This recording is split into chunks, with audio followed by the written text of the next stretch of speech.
Hello, hello, hello, and welcome to Updog Sports Talk. My name is Matt Miller. Joining me today is our normal crew of ruffians, Justin McGovern and intern Tones.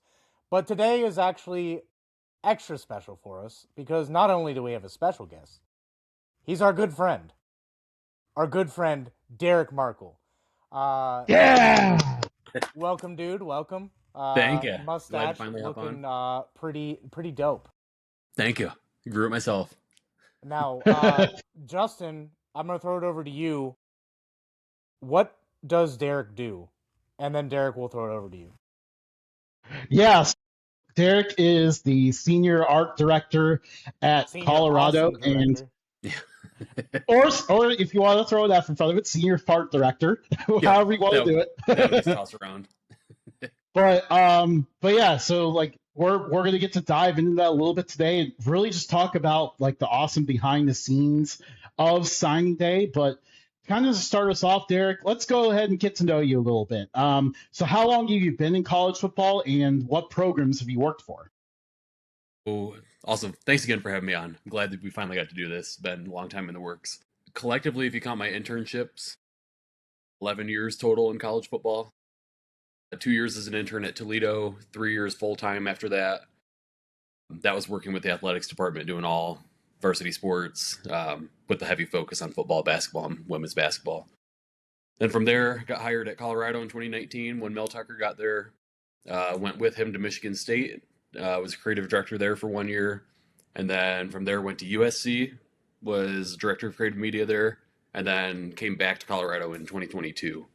So I've been back there for 4 seasons now, and then Yeah. yeah, it's just been a wild journey. It's crazy that So taking me all these different places and how much on the internet from the Colorado program is stuff that you made? a good majority of it. Anything that's not a video from the football account, there's a good chance that I made it. We have a couple photo interns that help with a few things here and there. Not here and there, they do a lot, but there's a good chance that anything that's not a moving image is out of my office. Very awesome. So why did you want to work in college football? So like all of us, love sports, love football specifically. When I was graduating college, I was kind of in between if I wanted to go into music industry or if I wanted to, dive into sports. And then internships kind of led me the sports route. And the girl that I was interning for at Toledo, she got a job with the Pistons, and she texted me like right after I graduated and was like, "Hey, do you want to come work at Toledo?" I said, "Yep." And that was kind of right when the social media thing was starting to get real big. The creative aspect of recruiting wasn't really a thing at that time, but you know, because that was in 2016. A couple of years after that, the official visit photo shoots became a thing, and then all of these crazy mailers and things that have kind of led us to the offer letters and signing day content that we're going to get into. Um, it's just I got in right at the right time. It just evolved into this crazy thing uh, while I was in it. So right place at the right time. Yeah, absolutely. And we're definitely going to dive into like how things have changed as you've gone along. Mhm. And you worked also like with a lot of coaches. So what coaches have you worked with during your career? Yeah. So when I was an intern at Toledo, I was with Matt Campbell. Didn't have a ton of interaction with him just because I was in the marketing department for athletics, not in the football building. But he's a great dude. I'm very happy for him in his new role, even though I'm just kind of bummed to see him leave the Big 12. Worked with Jason Candle at Toledo, and then Mel Tucker at Colorado, Michigan State. Clay Helton for a little while at USC, and then I was there when Lincoln Riley got hired. Got to spend a few months with him and Caleb Williams and all those guys. And honestly, like that was the hardest situation to walk away from because I knew that Caleb's a special player. He's going to go on and be the guy that he is. And then just working with Lincoln, like he was the most down to earth, like just normal human coach that I've been around. So it was really hard to have that conversation with him and say, "Hey, I'm actually going to go back to Colorado." And then worked with Carl Durrell for that 22 season, Mike Sanford as an interim, and then Coach Prime. And it's kind of crazy to think about now, but Coach Prime is the coach that I've worked for the longest out of my my stretch in football. Wild. So how is it with Prime? Is he like the same on camera as he is off camera? He's um Maybe a little bit more tamed, yeah, like so to speak. he's he's a little quieter just when you're just in conversation with him, but I mean he's still the same person. He's never not Prime. So it's Yeah, it's I just mean, Yeah, I I feel like mean, I we feel were like the big bigger fans thing at about Higher. yeah. You say So you were or weren't? we were. Yeah. First of all, Colorado didn't have a deep history, and then getting a personality like Dion, you could just feel the energy, even from all the way out here in Ohio. You could feel the energy resonating off that program once he got hired, Yeah. and like Yeah. you can Like still feel it despite like maybe not living up to some of the potential they have had in the years past. yeah, it's hard to follow up a season like we had last year. I mean, obviously with like Travis winning every award under the sun, he was literally the most decorated player ever in one season of college football from an award standpoint. So it's hard to follow that up, and then obviously the impact that Shador had and all that. But um, yeah, like it's still kind of surreal that we're in this situation with Coach Prime here. Like Snelson and I had to do an interview with him today, and the way that the interview was set up, I had to ask him the questions, so he was looking off camera at me. And like, I'm halfway through this interview with him. I'm like, is this real? And I'm sitting here like asking Deion Sanders these questions. It's like just everyday work. so you've been on the interview with Deion Sanders and then the Up Dog Sports Talk today. What a day! I, I'm not gonna say it publicly, but one of those is the one I was more excited about. It's this one.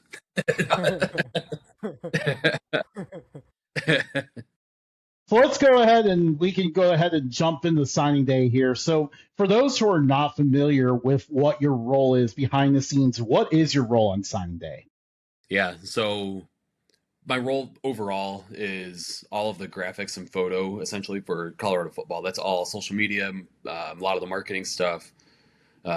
Recruiting is obviously a huge component of that. And specifically for the signing day stuff, it all kind of starts in, what is it, June, when we send out the offer letters. We send out an official offer letter. That's when our list is almost finalized of all of our guys that we want as like our, top guys. They get an official offer letter that's like, shiny, flashy, we want you kind of thing. And from there, I don't know if every school does this, but this is how I've done it the last few years. I take my concept from the offer letter and then I evolve that to signing day. So I keep a similar concept and theme, and then it all kind of like plays together. The recruits are familiar with it. We've been pretty fortunate to have it all go pretty viral the last couple of years, so fans are familiar with it. And then it's kind of like the closing credits of like this idea that we have in the spring, and then when you sign these kids, it's like, yep, that's the finale. You get the final package of it. So that's all of our social media content. That's like the rollout as the kids sign their national letters of intent, send those in, and then yeah, it's kind of like the creative Super Bowl, and it's fun on our side of things because we sit there and we watch all the other schools and what they're doing. It's like, oh man, that's a huge miss from them, and some schools kind of come out of the woodworks and come up with something awesome. I feel like we've done a pretty good job the last couple of years, and it's a huge lift, but it's fun.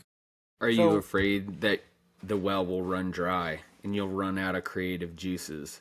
And if so, what do you do to get those juices flowing? You know, a lot of times these ideas don't really come to me until like, the night before the deadline. And everyone always asks because like, the first year we did the Louis luggage, like offer letters, and those are on Sports Center and ESPN and Fox Sports and all these like media outlets are picking it up. And then next year, everyone's like, so what are you going to do now? And I didn't know, but that was right when, like I didn't know at the time what I was going to do. And then I did the Coach Prime, because that's right when Coach Prime came out with his shoes. So we made like a shoebox and had like a cutout of the Coach Prime shoes in there. And then this year, like I didn't know until, the night before, and it was like trading cards. That'd be a cool one. It's an easy way to show off all the NFL history we have. But to answer your question in a long way, I worry about it sometimes, but then, we've had an answer each time. So That's something to Yeah, I like, mean that trading card one was just absolute genius. And obviously that went viral everywhere. I mean, if you even have a copy with you, you can even show it off if you I want. I do. Um, all right, here we go. Here we go. Yeah. So the concept behind it was, when I approach these projects, I think of how do you market Coach Prime? How do you market the university and the coaching staff? And then how do you appeal to the, you know, 17-year-old kid that is receiving this? So my idea this year, trading cards. So let me make sure that I can see you guys. Yeah, and I went ahead and I changed the layout a little bit just so it shows you right now as the presenter. Okay, perfect. Yeah, so we've got, is it on me or is it on you? I see you. We see you. Cool. Okay. Yeah, so the cover is like a trading card book. Open it up. If you want to play at the next level, come learn from the ones who have been there. And then each kid got a graded one-of-one card of themselves with a little like bio and all that stuff on the back. And then, so we did cards of each one of our coaches. Obviously we had 3 Hall of Famers on staff: Coach Prime, Warren Sapp, Marshall Falk. And then, Pat Shermer, former NFL head coach, Rob Livingston, Jason Phillips played in the NFL. I mean, we've got just a boatload of NFL experience with these guys. So each guy got their own like personalized card. That's a cool way for the kid to actually like know about the history, because some of these kids are, they weren't around when Prime was playing, so they get to see, NFL Prime, MLB Prime, all of that. This is the generic offer letter, but each kid got a personalized offer letter with their photo. And we work with a company called Ghost Mail that does an incredible job with all of this gold foil and all that stuff. Then another little insert showing off our NFL guys: Trav, Shador, Jimmy, all them. And then just another little insert showing all of our coaches and who they are in the current day, as opposed to the, the trading cards that they get. So it's a cool way to put like a big spotlight on our staff, because a lot of times, like, you get an offer letter and it's just like something about the kid. But this is a cool way to show that this program is way bigger than Colorado football. It's 3 gold jackets and what is it, 160 years of NFL experience, 3 Hall of Famers, 27 Pro Bowls.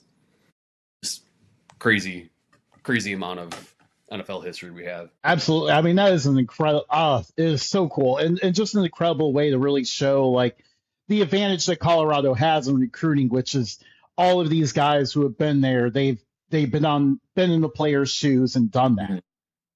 Yeah.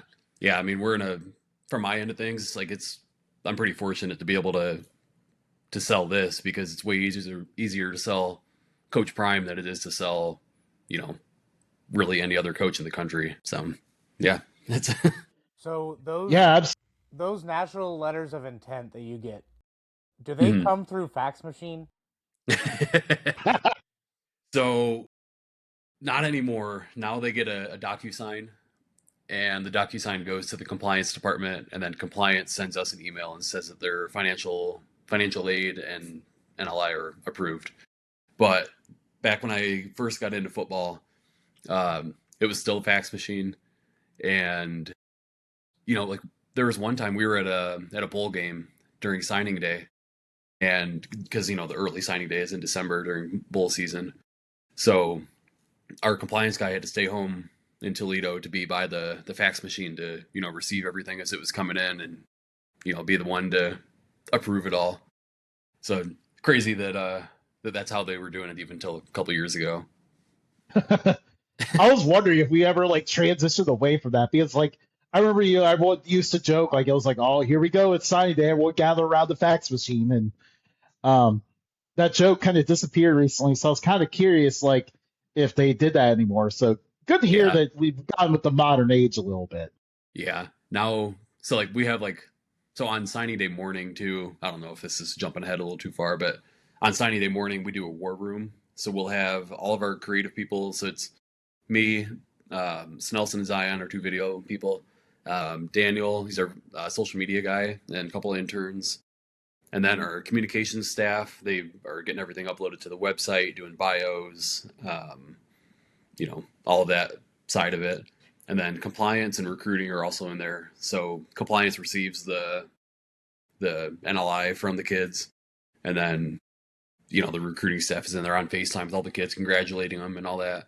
And this all starts at 5 in the morning Mountain Time because kids can sign at 7 a.m. local, and having a staff that's mostly from the South, we recruit a lot of Florida, Georgia, Tennessee, the East Coast. So we got to be there locked and loaded and ready to go and caffeinated at 5 a.m. every signing day. I can only imagine what that war room is like. Hopefully, they got a lot of energy drinks in there for you guys. Yeah, just a lot of coffee for me. Luckily, this year, I've had a couple years where, especially Coach Prime's first year, he got hired like a month before signing day, and it took the world by storm, and everybody was hopping in the portal and all that and coming to play at CU. And we signed, I want to say it was like 44 kids or something like that on signing day that year. And we didn't know who half of them were until the night before signing day, because there were guys that have relationships with Coach Prime prior to CU, guys that hadn't been on visits and whatnot.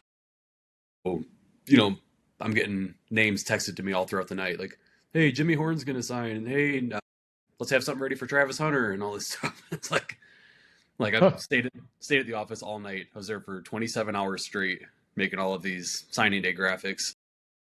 And yeah, that was one of the longer days of my entire life. So it was kind of a relief that we only signed, 12 kids in this early signing period. So yeah, I was out of the office by 10:30 the night before signing day, which is, I think, a record for me, at least in the last 3 years. So for you guys, like this is a very, very long day, no matter what. Yeah, signing day itself is a breeze because all the work is done on the front end. Occasionally we'll have like a name float in, like, hey, this kid didn't sign at the school that he was committed to.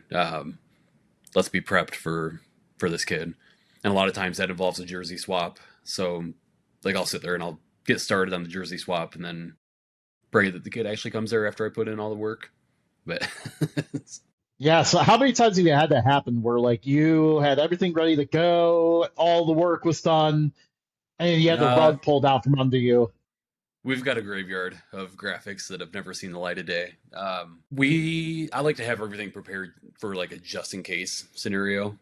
So it happens a little more frequently than what people would imagine. Like this year, I think I'd say probably 6 or 7 guys that I had graphics and everything prepped for. God, yeah. No. Didn't even think about it. I'm like, oh my God. We stayed away from it as a show too. 8-9. That's Did you how guys see hit Nick those Saban kids. do that last night at the Hall of Fame induction? Yeah, I didn't No. see it. He did it too? He He Saban did did, it yeah. too? last I night. can't. Yeah. Oh man, not Saban. You got to him. Yeah. But yeah, we do keep stuff prepped for the guys that are in the maybe category, just because like you don't want to have a scenario on your hands where a guy signs and you don't have anything prepped, and then coaches and the recruit signee families, all that stuff are like, hey, how come you guys haven't announced yet? Like, oh, because we didn't think you were actually going to sign. So we keep stuff prepped just for the what ifs. Yeah. So do you have any like crazy signing day stories? From this year, it was really tame on our end because we're a pretty portal heavy team. So the signing day last minute flips are not as common in our scenario. But last year, or 2 years ago, when Jordan Seaton was signing, we had a pretty good feeling that we were going to get him, but it was like, it was going to be one of those down to the wire kind of things. And, everybody that we would ask, and, like people who keep pretty closed lips on these things, like it's, the kid's decision. They don't want to speak on his behalf and whatnot. And we were just trying to get answers. Like, should we be ready for it? Like, what do we need kind of thing? And we couldn't really get answers because nobody really knew. So Snelson, being the brave soul that he is, just had an open line of communication with Seaton. And he's like, so you're going to sign? It's like, I'm sure other people in the building had communication with him. We just didn't know about it. So Snelson's like, I'm just gonna find out on our own. So he was, calling Seaton, and then Seaton's like, yeah, he's like, can you make me this graphic? I want to have it say this and this. I'm like, this is crazy that we're, you know, in the weeds this far as like the creative guys. Like the recruiting staff and coaching staff, you expect it, but like you don't expect the videographer and the designer to be, you know, in conversations the night before signing day Part of the team. with Right. yeah. Sounds like the feds are coming for you now after that story. yeah. Yeah, I know. I don't know what the hell's going on out there. Yeah, honestly, like it's crazy that you guys are just basically like, you're basically recruiting like the coaches in that situation. Yeah, I mean, we're involved in the recruiting stuff too. Like we do the photo shoots with them and the creative side of it, and with the NIL being what it is now too. Like we position these guys to have all the assets they need to market themselves and whatnot. So we're involved in a lot of it from pretty early on in the recruiting phases. So I'm not entirely shocked that we're still in it at the tail end when it's coming down to the signing days decisions and whatnot. But it's just crazy to think about that we're the ones in that like scenario. And like on game days, we'll go out and get photos of the fans and stuff, and they're like, "Oh, hey Derek, hey Snelson." It's like, how the hell do you guys know who we are? We're the ones like behind the camera that are taking all the pictures and stuff. But these fans are so in tune with everything that's going on now that like we're like recognized out in the community, which is still wild to me. Hey, you're a celebrity on this show. Yeah. Yeah. I'm just trying to be like you guys. I don't know. Yeah, it's all well deserved too. I mean, you guys have absolutely crushed it as a department, and it's been a lot of fun to follow along. And I think we take great pride in following along. It's always such a awesome journey to kind of follow. Thank you. Yeah. I mean, I just told you guys this a couple weeks ago, but that weekend that you guys come out to visit every year is always my favorite time of the year. So, Matt, we got to get you out here Hey, sooner rather than later. If I didn't like on a whim decide to go to grad school, probably would have made it to a few more games this year. Yeah. It's always next year. Yeah. Like Browns fans, it's always next year. Yeah. Gotta take my shots while we got it. NIL, big thing in college football now. Mhm.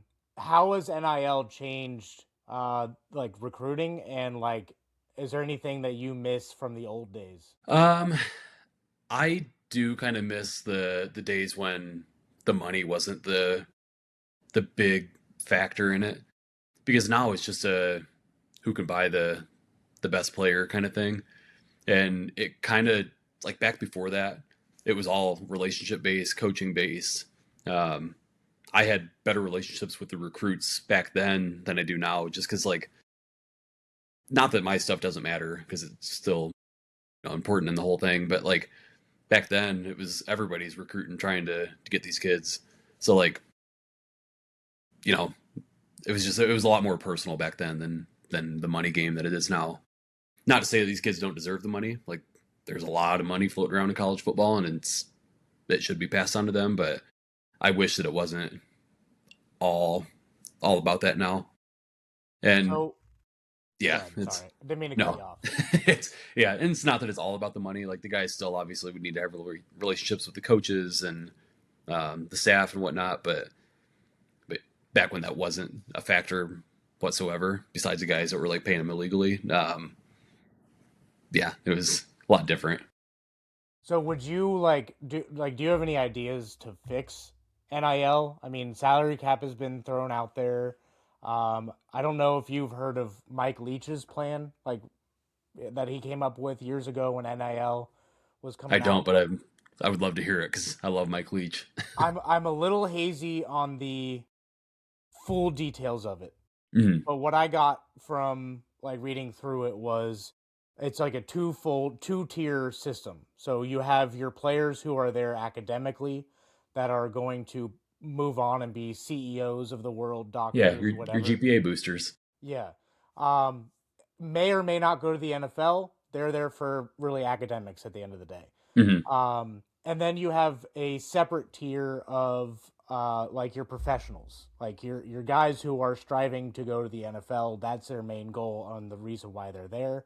Mm-hmm. Mike Leach was saying to put a salary cap on that, like put a ceiling on it, so like you can't just Justin, I'm sorry, but you can't be Ohio State and just buy a championship every year. Yeah.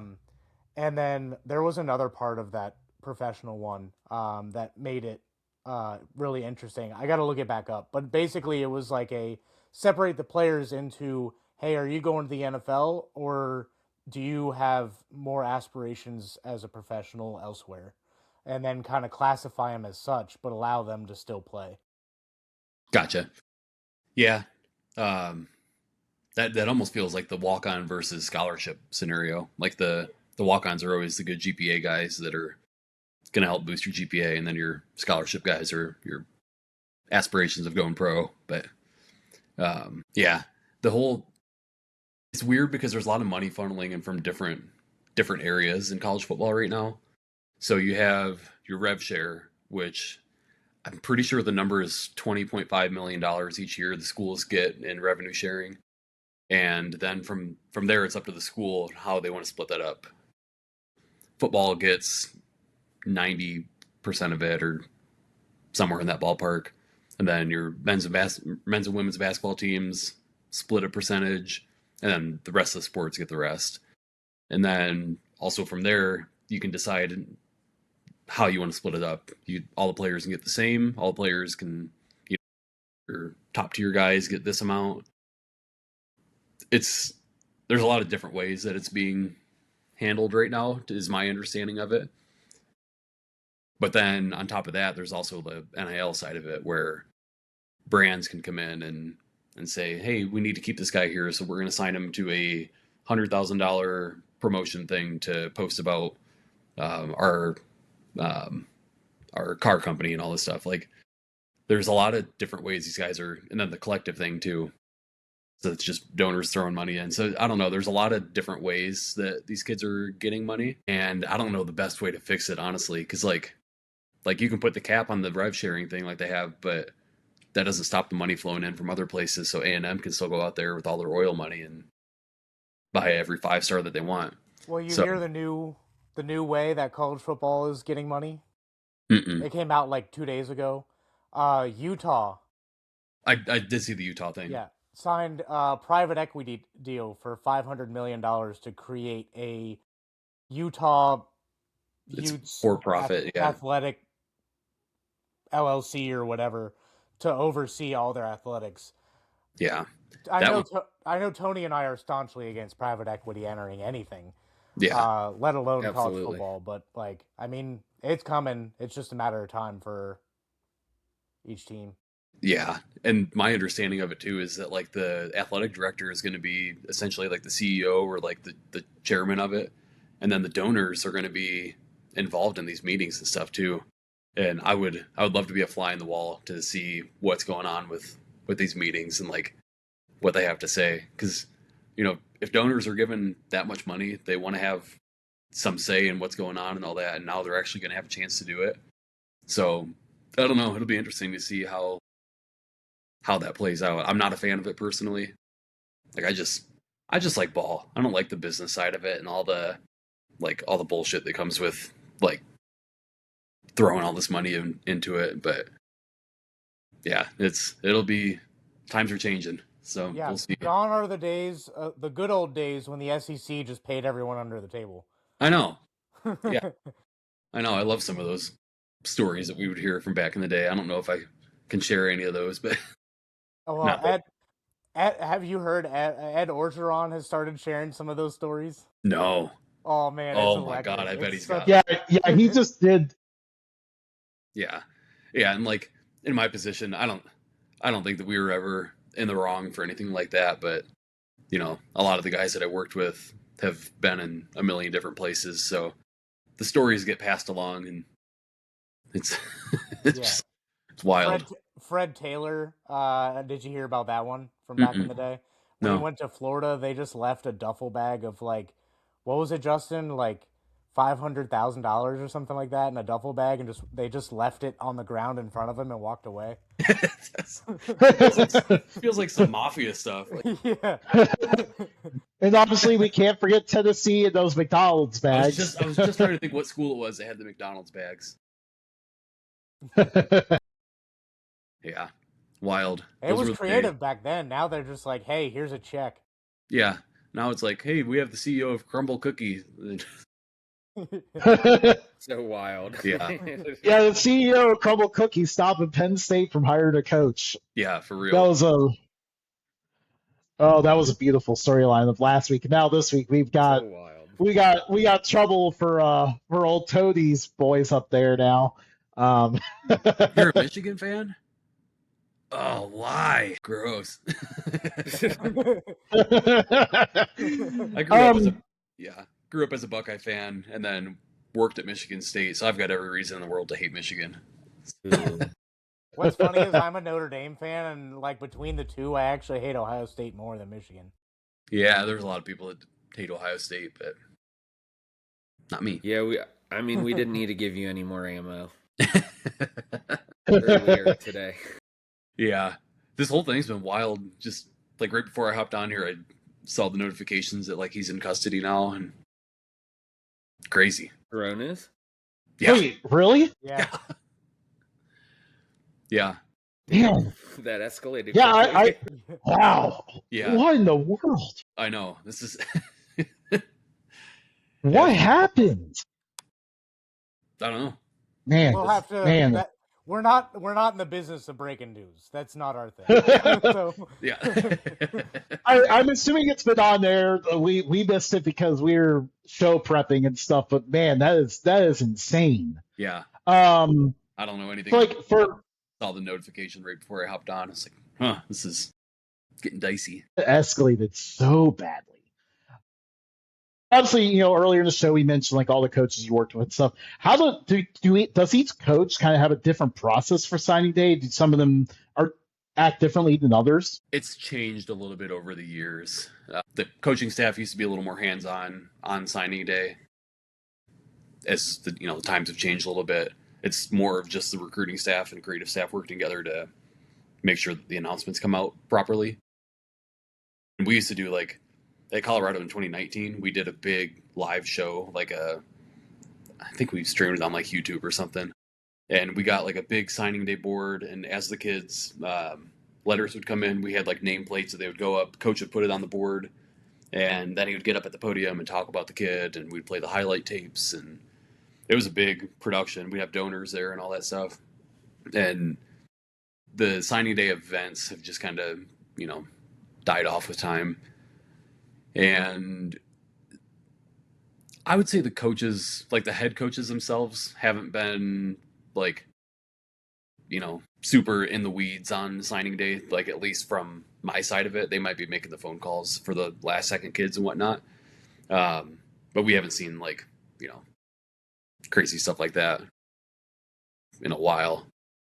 So yeah, coaches are, their jobs are almost done at that point. When it gets to signing day, all the work is done way before that, when you're, scouting these kids and doing the visits and making the connections and all that stuff. Like that's when all of their work is really the hardest. Interesting. Yeah. I didn't really know like what their involvement was. So it was kind of interesting to learn about. Do you think also like signing day just kind of becomes like a little bit less of an event now because of the transfer portal and like, are these guys going to transfer out of the year and all that? Yeah. Especially with the addition of the portal, and now there's like the early signing period, there's the portal window, the late signing period in February. So like it gets a little muddy if it's like National Signing Day stuff, because the early signing period is in December, but then there's like all these other opportunities for guys to sign. So yeah, like it's a little like died down from what it used to be. Because back before the portal, you'd sign a class of like, 25 to 30 kids, depending on how many spots you had. And in theory, you were going to have all these players for the next 4 or 5 years at your school. And that's who the fans are going to get to know. Now you're lucky if you keep a kid for a couple of years. It's kind of, the signing day stuff is kind of lost its magic a little bit, because this is like the first time you get introduced to like a whole new class of kids. Now it's like, here's a third of the new class, and then you're going to get 20 more out of the portal that you guys don't know yet. So on like the obviously signing day is like the end all be all, like the final signing day. Mhm. But like the commits that commit like way before that, because we've seen this happen at Notre Dame. I've seen it happen like 1,000 times the past couple years, where a high level recruit, 5-star running back comes in, commits, and then like 6 days later is like, you know what, I'm gonna go to like Alabama or whatever. So like, do you take anything like when you see some of these guys commit? Are you like, let me get on that graphic, or are you like, let me just kind of wait? No, when they commit, we're usually in the know like pretty quick with that stuff, especially kids that are like on campus and come do their photo shoot and whatnot. Um, this is one of my big pet peeves in college football, is that all of these kids love the Hayes Fawcett graphics, and we get requests to make a committed graphic that's like CU branded in our style and all that. And we send it to the kid, and then the kid posts the Hayes Fawcett graphic. And it's like, why the hell, like, why am I wasting my time on this graphic if you're just going to post a shitty one that Hayes made? It drives me nuts. I've wasted so many hours of my life. And I understand like the request from the recruiting department, because like, you don't want a kid to commit and then be like, cool, we'll look out for the announcement. Like, you still have to play the game, and you have to give the kid a graphic and all that stuff. So I don't blame my recruiting department for it at all. It's not their fault. It's just these kids all want the Hayes Fawcett graphic because that's like the trendy thing, and it drives me crazy. Yeah, you It is times, dude. What's that? it is nuts. Yeah. Man, like he really has like jumped into that recruiting space and really been like a huge part of it. Like he always seems to break the news on where people are going and everything. Like, um, it's pretty wild. Like how one guy just I don't know a lot of his background, but like that's kind of crazy. The one guy kind of just like jumped in and managed to do all this. Yeah, it started in like probably 2019 or 2020, somewhere in there, when he was making his graphics. And that's when I got the most frustrated about it, because I was like, who the hell is this guy? Like, why are they posting this graphic? It sucks. But now it's just like the trendy thing, and that's like the style, and it's what the kids want. So Now, at the risk of accidentally starting like social media beef, would you consider Hayes your arch rival now? nah, maybe a couple years ago I would have said yes, but he's got his own thing going, so good for him. I've never met the guy. I'm sure he's great, but yeah, it's just frustrating when I've wasted so much time of like my own time and resources to see them post his thing. Like, you don't even know the guy. You're about to come spend the next couple years with me at this school, and Yeah, I understand that all too well, because I'll put out like a tweet that I'm like, oh, I put like a lot of thought into this tweet. And then I scroll back like 5 minutes and Justin put like basically the same thing, just a little different. So would I'm you like, say you "Damn it, guys are arch Justin." rivals? Pretty much, yeah. Yeah. Yeah. Oh yeah. You guys have always been arch rivals though, since NCAA 14. So we're not allowed to play against each other anymore. Well, that's the new rule. I'm also a victim of Justin, but this was on college football 20, was it 25? Yeah, 25. Hit him with the story tones. You can't just hold back now. Yeah. Just absolutely victimized. He's running like some 1832, Oregon Trail Yeah.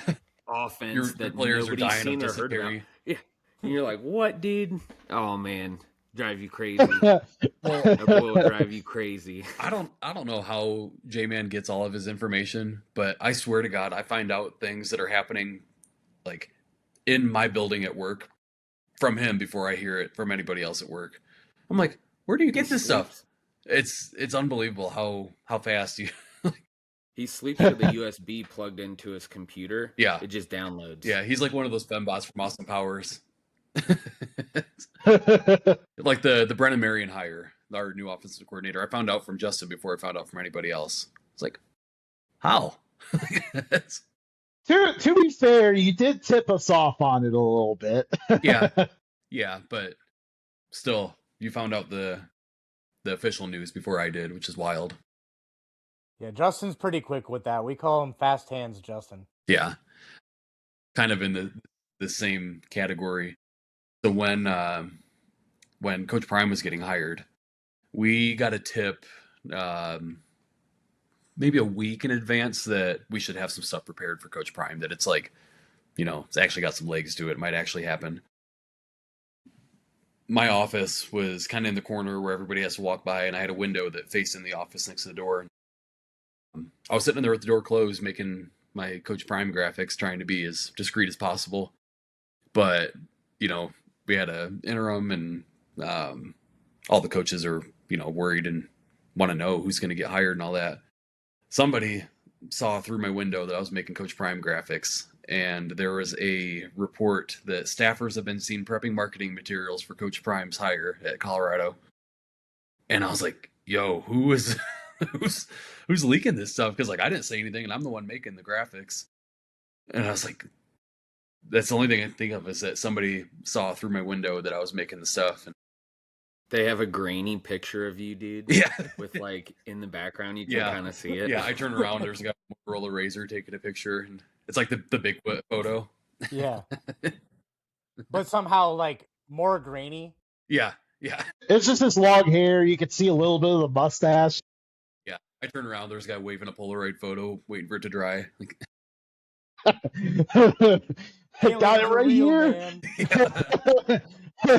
Coach Prime is coming to Colorado, guys. Yeah, that was still one of the more wild nights of my entire life, but because we got the call that it was finalized and all that, and we need to be on the tarmac at it was 1:30 in the morning when he arrived, and we get there and we're trying to get there in a hurry and all that, and we had 2 cars of people, and I can't remember who was driving, but somebody went through a yellow light, and the car behind us is like, well, shit, we don't know how to get because the airport, when you're driving out there, you have to have clearance, for lack of better words, to drive out there.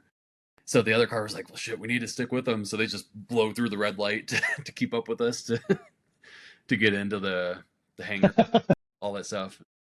Can you imagine telling the cop that, being like, "Hey, I'm gonna go meet Deion Sanders"? Yeah. Luckily, I was. Yeah. You'd be like, all right, please step out of the vehicle and go, Yeah, it's a Colorado State fan. Put one foot in front of the other. Yeah, just sabotage the whole thing. Yeah. Man, that had to be such a whirlwind. Just okay, he's coming in now. This is going to be the start of the Coach Prime era. Obviously, you were there in 2022, where it was pretty much the exact opposite of what it is now, buzz-wise. I mean, yeah, what was all of that like? That was the only hire they could have made that actually made me a little scared for my job, because we're kind of tied with our side's a little bit different than a coaching hire, but we're tied to the head coach. Mel Tucker hired me at Colorado, brought me to Michigan State. When a new coach comes in, you're not entirely guaranteed to keep your job when they come in. At Alabama, when DeBoer got hired, they got rid of everyone. So you're not entirely safe. Bucky Deion Jr. does all of Coach Prime's media and whatnot. When he came in, I was like, there's a real possibility that they just hire him in our place, and we're out on the streets. But we met with them that first night. We were with them. We did a facility tour that night, and we were there until 4 a.m. And then at 7 a.m. the next day, we had a meeting with him and Deion Jr. and all that, and just kind of got to introduce each other or meet each other and all that stuff. And then it's yeah, we're gonna work hand in hand. You're gonna do Coach Prime stuff. We're gonna do the university stuff. And there was a little bit of not tug of war, but they wanted to post on the Colorado main accounts, but the way that they run their social media strategy is a little different than ours, and just didn't align. And there's some copyright stuff that they don't have to deal with typically, but when it's a university page, we have to deal with it. So there was just a learning curve, I would say, when he got there. So yeah, it's just, you know, working through the kinks because the stuff that we do is pretty non-traditional than most programs, having cameras around for every meeting and every practice and every workout and all that stuff. Like other schools don't do the behind the scenes like we do. So there was just a lot of stuff we all had to learn together because we weren't used to working that way either. We were, you know, showing the games and, you know, practice highlight here and there, not the meetings where guys are getting bad news and all that kind of stuff. So it was definitely a learning curve, but then also at the same point, it's like I'm not. There was like some frustrating stuff, but I wouldn't say it was frustrating overall. It's just like some things you had to learn. But then it's like you've got all of this hype too, and all of this like pressure. It's like everyone in the world wants to see what you're doing right now, and everything you do is going to go viral. So it's just a crazy flip of the switch from what we had going to the current situation we're in now. Yeah, it's been a pretty incredible roller coaster to follow along with, for sure. Yeah, yeah, yeah. Like never in my life did I think I'd be hanging out with like Warren Sapp was my idol when I was a little kid. I wore number 99 because of him. And now I sit with him on the bus everywhere we go. I've got a signed jersey from him sitting in the corner over here. Like he's just, it's crazy that this is the world that we're in. Yeah, that's awesome, dude. I feel like every time I talk to Justin, he's always like, "Hey, this ex NFL player is coming through the building," and I'm like, "Damn, I like that guy." I know, like when I was a little kid, I was huge into autographs and all that. And it's like, oh my God, like if I was like still in that mindset now as a 32-year-old, like this would be insane. This is like the holy grail. But I try to keep a level of professionalism around these guys. I don't want to be like, You don't full fangirl. I try not to. I had a hard time when The Rock was here. That was one where I was like, holy shit, that's The Rock. And like he got up on we have a stage in the locker room that Coach Prime stands on to give his speech, and he had The Rock stand up there with him, and I'm standing there taking pictures, and I'm like if The Rock farted right now, I would get pink eye. That's how close I am to this guy. Like it's just how much were you rooting for him to just give you the people's elbow? I can't say that I wanted it to happen, but it'd be a hell of a story. Like like Goldberg, his son is on the team, and like I get to hang out, or I wouldn't say hang out, but I get to talk to Goldberg like every game now, which is insane. Like a childhood idol of mine as a wrestling fan. It's like just normal guy that I get to hang out with. Yeah, you remember those like wrestling things that were like, I don't know, that big, that like you got to like wrestle with, and then if you hit them a certain way, they would like make their signature sounds. Yes, yeah. I had one of those at Goldberg, and that's what I think of every time. And I'm like, you're not Stone Cold Steve Austin. Yeah, I was at a thrift store a couple months ago, and I found they had a bunch of like wrestling action figures, and I was like, I wonder if they have Goldberg. And then it was just staring me in the face. It's like, oh my God, they have it. So, shut up and take my money. Yeah, so I bought it, and the guy at the register, he's like, oh yeah, did you know that his son is playing football at the university here? I was like, you know, I actually think I did hear that. And next time you know that you're gonna see him, you should put that in like a radio flyer wagon and wheel it behind you. Yeah. Mr. Berg, can you sign this Yeah. for me? Yeah, his son is one of my favorites on the team too. I talk to him more than most guys. So as soon as I bought it, I was like, dude, guess what I found the other day? I should have his dad sign it next time I see him. Have the whole family sign it. Yeah. That guy's got the strongest handshake of anybody I've ever met. That's when you know you got a good person in front of you. Yeah. By the grip of their handshake. Yeah. Yeah. A wrestling Hall of Famer. Yeah. Yeah. Well, Derek, this is your platform. Is there anything that you want to promote while you're on here? Anything you guys got coming up? It's the portal's about to go crazy. So keep an eye on the Colorado account. Yeah, it's I think it opens up January 2nd. So yeah, hopefully we'll have a bunch of 5-stars coming in. If any of you 5-stars are watching right now, come play for us. Come get another Heisman. If a 5-star recruit was watching this show, that would be freaking awesome. Yeah. Unfortunately, we're not that big yet. Well, We'll still put out. We'll make that a short. We'll put it out. Justin, get on it. Yeah, Yeah, be like yeah, we'll make sure. yeah. Right now, it's like the walk-ons that get put on scholarship and then win the Burlsworth award and all that. No, I mean, I'm not a big self-promoter. I barely use social media on my own, so I just do it because I like making the stuff. Get a lot of cool stories out of it. My friends get to come out and see it, family and all that. So it's just wild that this is a world that we live in and get to be part of it. On a personal note, are the Tigers winning the World Series next year? God, I freaking hope so. If we can keep Scooble, that's gonna be huge. I don't know. I sure hope so. We need it. Yeah, I mean, they're like right there. They're like a couple pieces away from being able to compete. I know. And if the Dodgers just didn't buy everybody, then I feel like it would be a little bit more fun to watch. Yeah, who they just go out and get? Diaz. Yeah. Yeah. Maybe Tommy Trumpet or whatever his name is going to end up in LA and just For real. Yeah, it's kind of like what we were talking about earlier with the whole like NIL thing and teams just going out and buying the best roster. Like it's not much different than the baseball model right now, but at least with baseball, like in the Cardinals, I know this is not the direction that anybody saw this show going, but the Cardinals, like they were like the last team to squeak in, and then they ended up winning the World Series 2 times in a row on that strategy. The Red Sox won a couple times on that strategy as well, so it can be done. Yeah.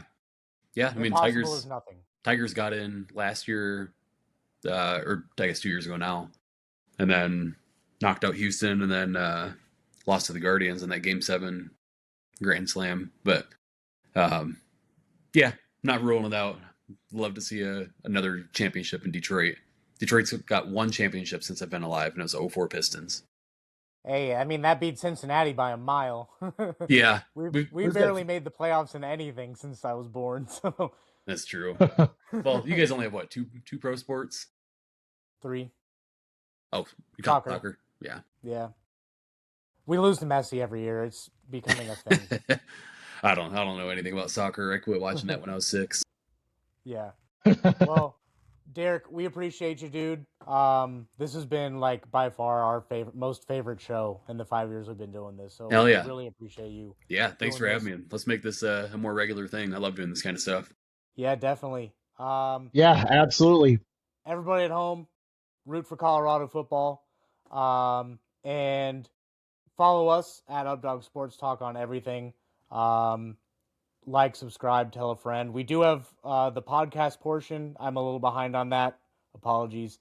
But we'll see you guys next time. Toodles.